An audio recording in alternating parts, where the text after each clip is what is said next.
Assalamualaikum warahmatullahi wabarakatuh. Perkenalkan, nama saya Siti Nurhaliza, NIM 05534046. Saya merupakan mahasiswa program studi S1 Ilmu Hukum semester 2 UPBJJ Padang. Baik, pada kesempatan kali ini, saya akan menyampaikan sedikit tentang proses lahirnya Pancasila.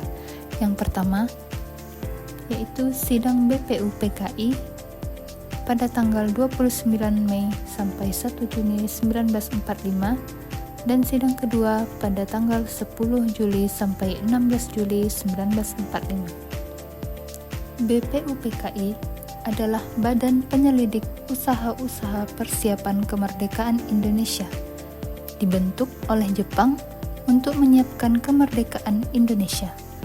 Dalam sidang pertama, para tokoh bangsa membahas dasar negara. 3 tokoh utama menyampaikan gagasan penting. Yang pertama, Mr. Muhammad Yamin mengusulkan dasar negara dengan semangat kebangsaan dan kemanusiaan. Yang kedua, Profesor Dr. Supomo menekankan konsep negara integralistik. Dan yang ketiga yaitu Insinyur Soekarno, di mana beliau memperkenalkan istilah Pancasila, 5 dasar negara yang bersumber dari nilai-nilai bangsa Indonesia. Tanggal 1 Juni 1945 kemudian ditetapkan sebagai hari lahirnya Pancasila. Adapun di dalam peristiwa penting ini, nilai-nilai Pancasila yang tercermin yaitu pertama, persatuan dan nasionalisme. Terlihat dari semangat para tokoh yang berbeda latar belakang, tapi memiliki tujuan sama, yaitu mencari dasar negara yang menyatukan. Kemudian, musyawarah dan kebijaksanaan. Sidang dilakukan melalui perdebatan yang beradab, bukan paksaan. Dan yang ketiga yaitu ketuhanan. Semua usulan mengandung nilai moral dan spiritual bangsa. Peristiwa yang kedua yaitu Piagam Jakarta. Setelah sidang BPUPKI, dibentuklah Panitia 9 yang terdiri dari tokoh-tokoh nasionalis dan Islam seperti Soekarno, Hatta, Yamin, Wahid Hasyim, Haji Agus Salim, dan lainnya. Mereka menyusun rumusan dasar negara yang tertuang dalam Piagam Jakarta dengan sila pertama berbunyi ketuhanan dengan kewajiban menjalankan syariat Islam bagi pemeluk-pemeluknya. Namun, menjelang pengesahan Undang-Undang Dasar 1945, 7 kata tersebut diubah menjadi ketuhanan yang Maha Esa atas kesepakatan bersama demi menjaga persatuan bangsa.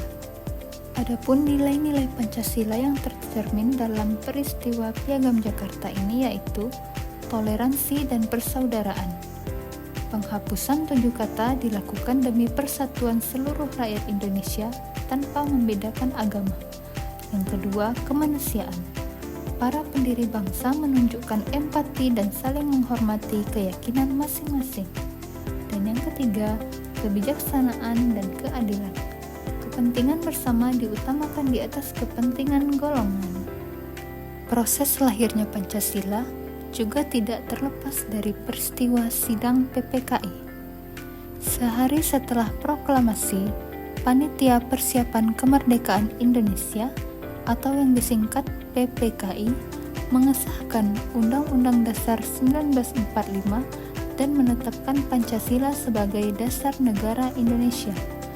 Perubahan pada sila pertama diterima secara mufakat, menandai lahirnya rumusan final Pancasila yang kita kenal hingga sekarang.